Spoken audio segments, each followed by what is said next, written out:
हर इंसान मेहनत करता है, लेकिन डेस्टिनी का मतलब क्या है? देखिए, आपके जो अच्छे काम हैं, जो भी आप अच्छे काम कर रहे हैं, चाहे आपको रिज़ल्ट मिल रहा है या नहीं मिल रहा है, लेकिन आप अच्छा काम कर रहे हैं, आप बढ़िया सोच रहे हैं, आपके साथ कुछ भी हो रहा है, लेकिन आप अपने एक्शन को नहीं रोक रहे हैं। आप लगातार अच्छे काम करते चले जा रहे हैं, जो आपके पार्ट में है। जैसा कि भगवद गीता में है कि कर्म आपके हाथ में है, तो आप कर्म कर सकते हैं।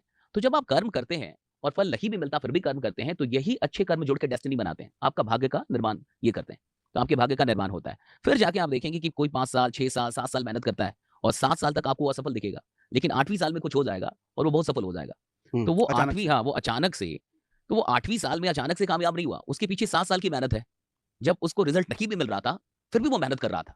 जब उसको कोई कोई देखने वाला नहीं था, कोई पहचानने वाला नहीं था, फिर भी वो अपने काम में लगा हुआ था। तो डेस्टिनी में एक दूसरी चीज़ क्या है कि कई बार अब देखिए अमिताभ बच्चन चले गए थे, उनको न्यूज़ रीडर बनने के लिए आकाशवाणी में। अब आकाशवाणी में ऐसा कहा गया कि आपकी आवाज़ समाचार वक्ता बनने के लायक नहीं हुँ, है और वो आवाज़ करोड़ों अरबों लोगों तक पहुँची, पूरी दुनिया में पहुँची और उस आवाज़ के दीवाने आज करोड़ों लोग हैं और करोड़ों अरबों में बिकी वो आवाज़। अगर वो समाचार ही पढ़ रहे होते तो हम और आप कोई नहीं जानता कि अमिताभ बच्चन कौन है। तो ये डेस्टिनी है कि आप निकले थे कहीं और पहुँचे कहीं। ये डेस्टिनी का खेल है कि मैं कहीं निकला, मैं नौकरी करने निकला, लेकिन कहीं और आ गया। मैं गया कंपनी के अंदर एक कर्मचारी बन के, लेकिन आने वाले दिनों में 5-10 साल के बाद मैंने अपनी ये डेस्टिनी है।